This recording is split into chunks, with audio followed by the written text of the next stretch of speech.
co-edited the Penguin Book of Australian Women Poets with her colleague Kate Llewellyn, and if the cover looks familiar, it's the work of Ken Dunn. Types of my poems in because they've been anthologised to death and shoved down throats. It begins with the poems of Aboriginal women in the Dreamtime and finishes with the work of young Australian women written as late as last year.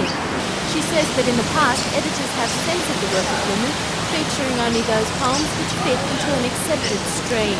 Well, the other subject matter they tended not to put in was to do with things which are particular to women, like dealing with stillbirth or abortions or period pain, or the kinds of things we might write about, because it's part of our experience as well as all the other subjects.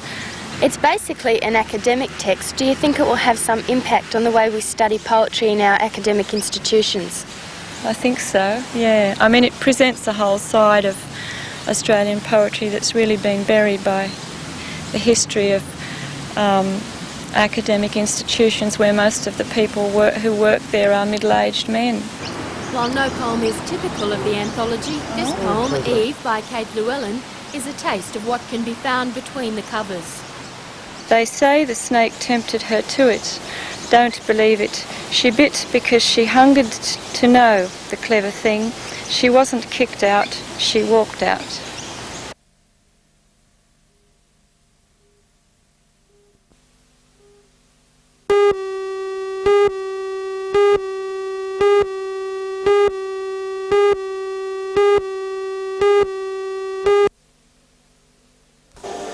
$2.5 million 260-tonne John Cadman II is due to sail through the heads of Sydney Harbour in early November to begin service there as a cruising restaurant.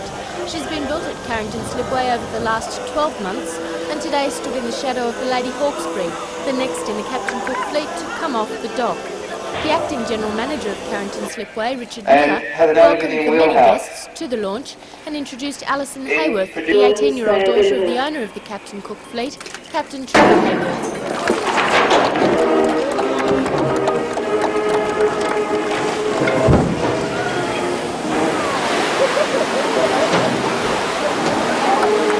Oh, it was a relief. Just went straight down because they said sometimes there's a bit of a delay, but it went really well. The John Cadman II is the 8th in the Captain Cook fleet and the 3rd to be built at Carrington Slipway. The Slipway won the tender for her construction over shipyards in 3 other states and New Zealand.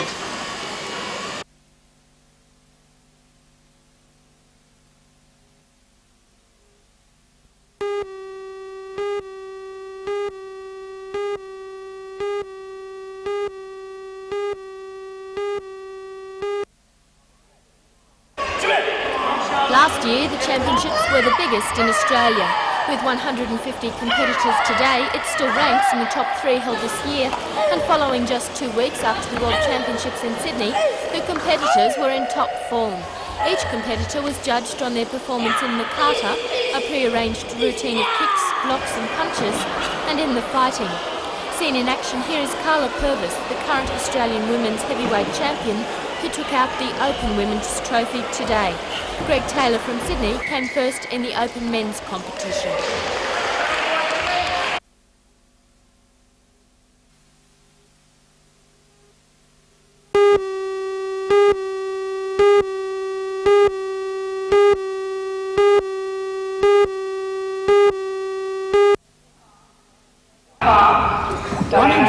Year 6 students from Waratah, Mayfield East and Mayfield West primary schools were invited to Waratah High for a taste of what it has to offer them next year. The secondary school hopes to make the transition from Year 6 to Year 7 as smooth as possible, and what better way than by introducing the youngsters to many of the current Year 7 students and the subjects that they study. Colourful static displays for science, English, art, geography, home science and history drew many young eyes. Care was taken that the posters reflected the multicultural composition of the school. The Year 7 students also sang and danced for their guests, while a team of young athletes demonstrated the correct way to use equipment from their mini gymnasium. Children's Week continues at the region schools during the next 4 days, with hundreds of activities planned to celebrate youth in the Hunter.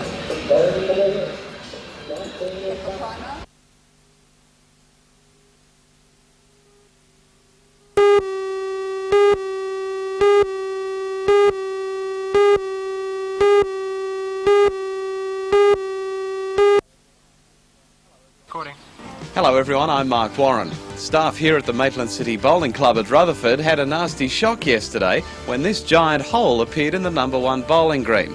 A section of the green had collapsed into a disused mine shaft.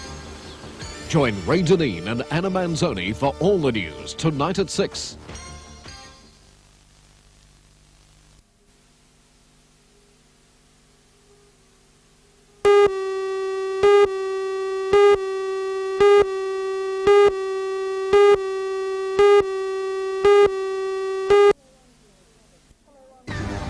Hello, I'm Janelle Provis. Tonight I'll report on a Merriweather school teacher who's heading off to New York for the New York Marathon.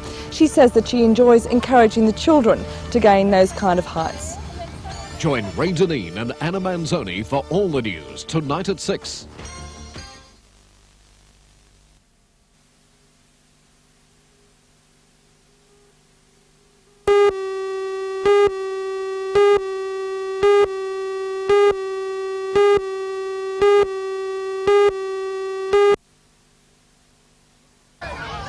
Looking at Nancy Dickman surrounded by her students at the Junction Primary School, it's hard to imagine her in this sea of people in New York.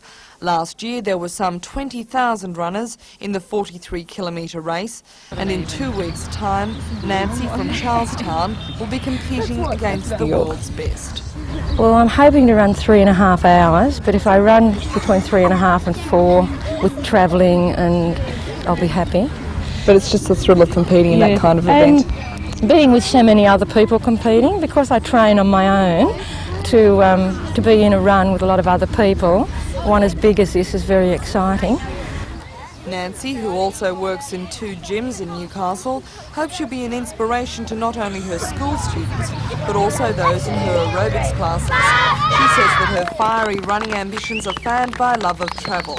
And she says this year's trip and last year's to compete in the London Marathon helped to satisfy both those aims.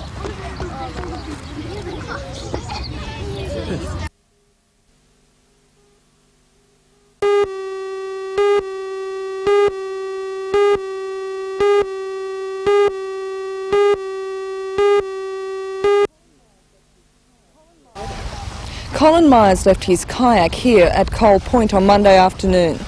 The vessel was later found on Tuesday afternoon by the owner of a cruiser near channel markers at Marks Point, about 2 kilometres away. The discovery of the kayak, which wasn't handed over to police until this morning when the owner of the cruiser heard a report about this began, increased fears for the man's safety. Colin Myers has lived most of his life on the lake, and police describe him as a strong swimmer and an experienced canoeist.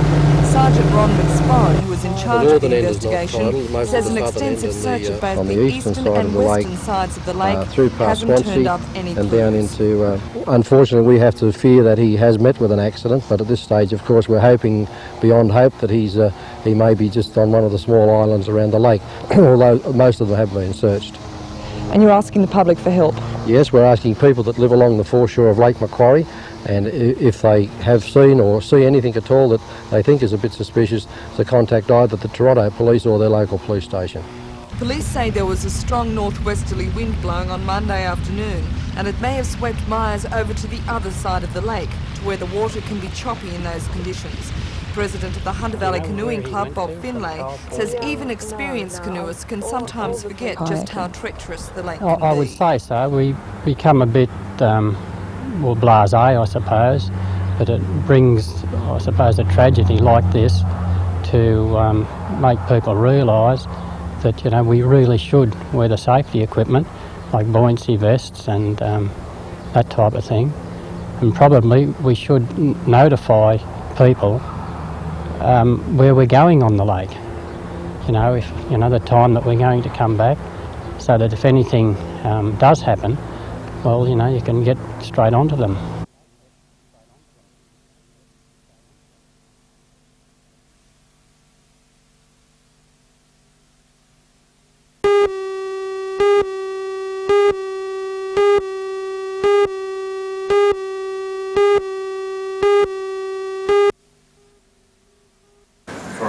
The conference has been organised by the Department of Community Programs at Newcastle's Aboriginal community. One of today's key speakers was Professor Eric Wilmot, the head of the School of Education at James Cook University in Townsville. Professor Wilmot is a strong supporter of the Aboriginal enclave system at universities and colleges. He says they provide a necessary support network to students. If you want to get people through a certain educational program, bridging in doesn't help much. What you do is throw them in at the deep end and you help them swim. You get in there and support them in the program, and that's been the big trick of the enclave programs. And they're remarkable success. So they have been profound. They've been the most successful event in Australian education in 200 years.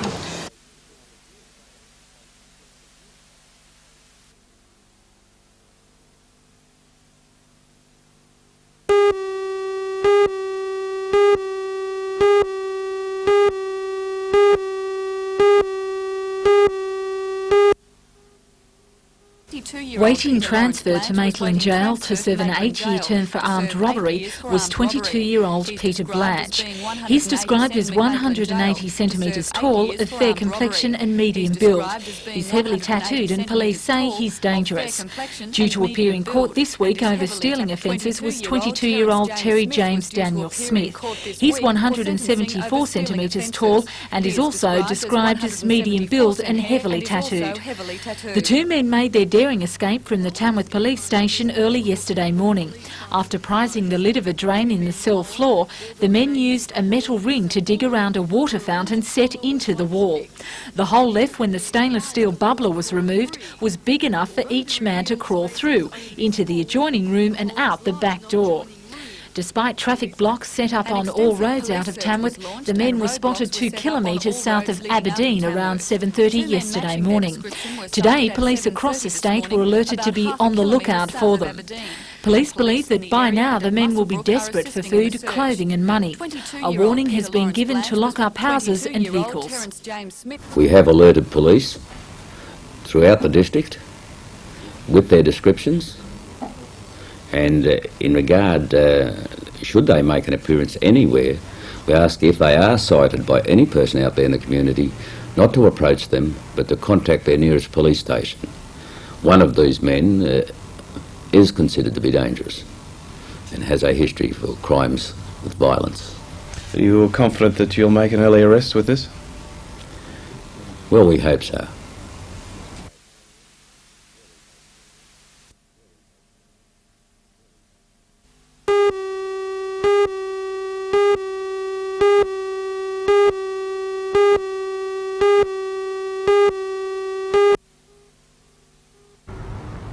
The Broadmeadow complex will replace the existing State Rail Authority servicing facility presently located in Newcastle's East End.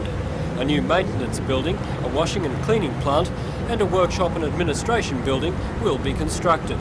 The SRA's diesel rail cars will be maintained at the site. For Doran Constructions, the awarding of the contract is certainly welcome. It is a timely announcement, particularly in regards to the employment problems that have been generated in the Hunter by the lack of building work. There is a downturn in the market, and this will ensure, as I said before, that it will carry our staff over well into the middle of next year. Details of the contract are still being finalised, but work is expected to begin next month and the facility should be fully operational by October next year.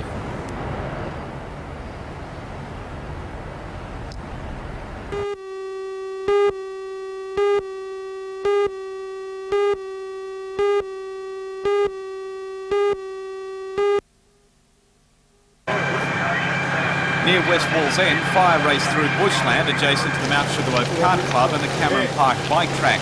Firemen were concerned tyres around the kart track would catch alight. Quick work stopped the blaze from spreading. John, you've been very stretched today, the resources. What's the summer shaping up like? Bad, Mark, in a word, bad. This today is just a foretaste of what we're going to get. We've got about 10 stations out and all of them have sent in red messages, which Fire Brigade parlance is a call for assistance. Is it going to be one of the worst seasons, do you think? It could be. I predicted last year that we'd have it. Not that I'm such a clairvoyant, but the fact is that with the amount of undergrowth, we've had the other trouble here with tyres and with the fluky winds. Is there anything people can do to help you blokes in certainly not fighting, but preventing? Well, they can do it by preventing any small outbreak. Dial 000, give it to our control, and we'll have a station onto it. Don't throw lighted cigarette butts out of windows, and adhere very strictly to the bushfire regulations which are now in force.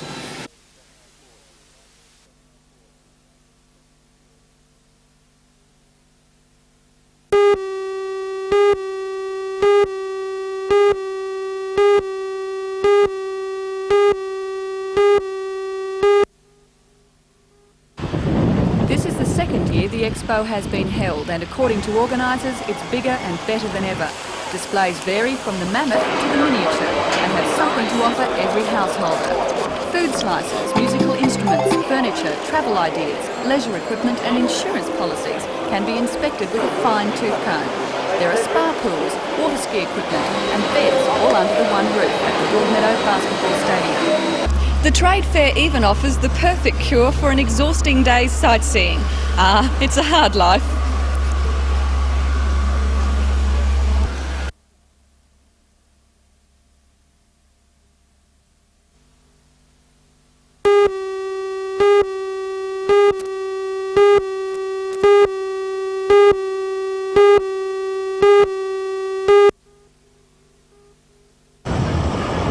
As a novel birthday treat, Sydney man Robin Gray decided to charter this DC-3 from Sydney to Rutherford. On board was his wife Elizabeth and her birthday guests, all set for celebrations in the Colburn Vineyards. And to add to a very special visit to the Hunter, the Rutherford High School Band and Choir gave Mrs Gray a warm birthday greeting.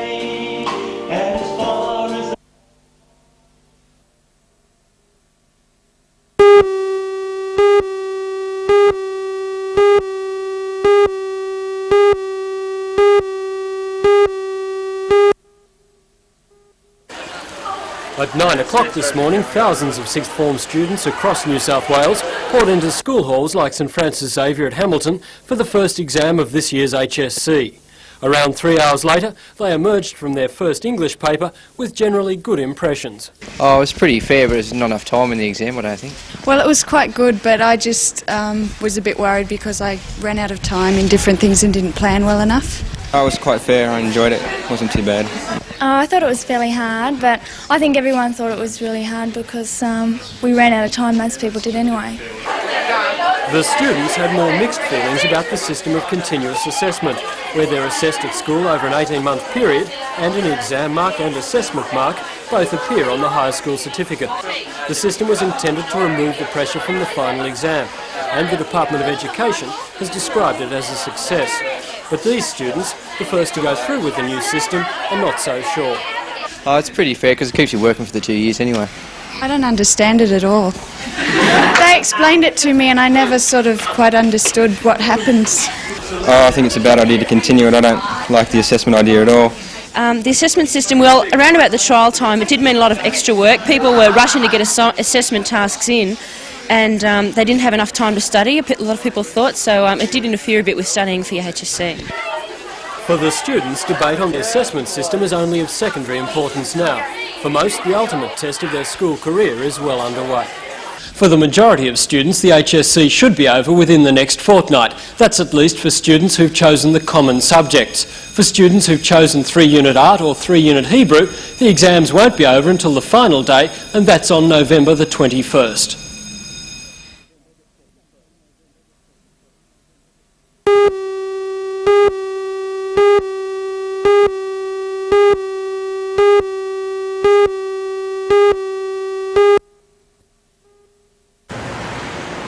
According to local police, a well-organised racket was responsible for the theft of 24 cars over a period of 8 months in the Toronto and West Lakes area.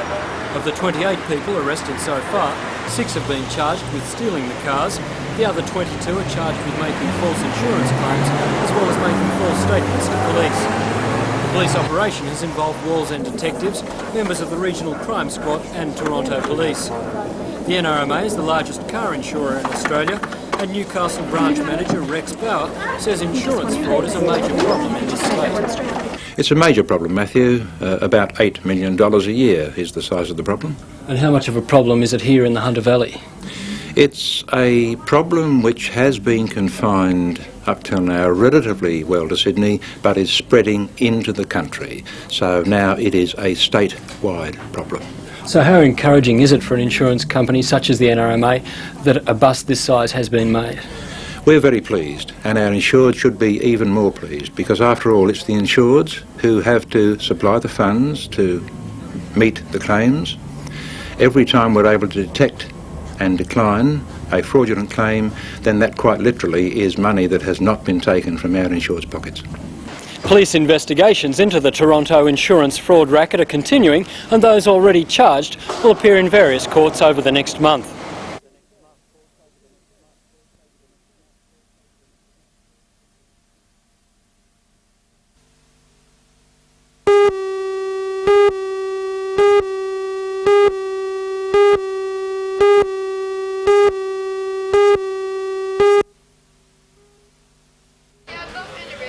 Relationships between the management boards of the Rosebud United soccer team and their sponsor, Adamstown Rosebud Club, was struggling during the 3 years that the Rosebuds played in the National League.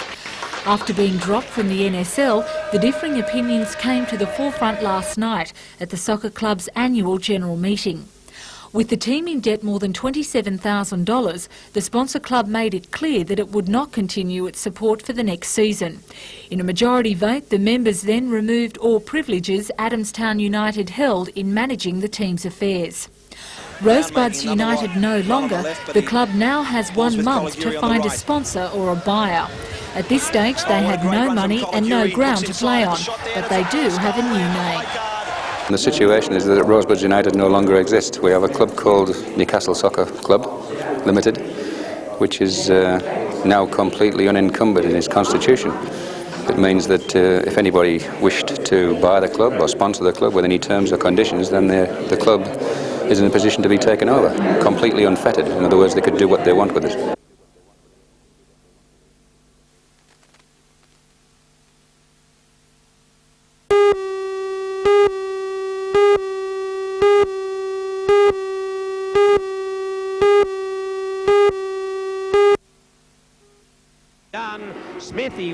Grand National Sedans provided the racing action with some great battles between locals John Smith, Graham Milford and Ralph Ranger. The All-Stars sprint, however, was taken out by Queenslander Mick Rowell, with the main event, the new 2KO Sweepstake Classic, won by Sydney driver Ron Spinks. Newcastle's Ralph Ranger was second, and Colin Robinson of Sydney came in third. The big hit of the night that thrilled the huge crowd was a very spectacular fireworks display and a car and caravan stunt by Mad Max Aspen. Here we go. This could be it.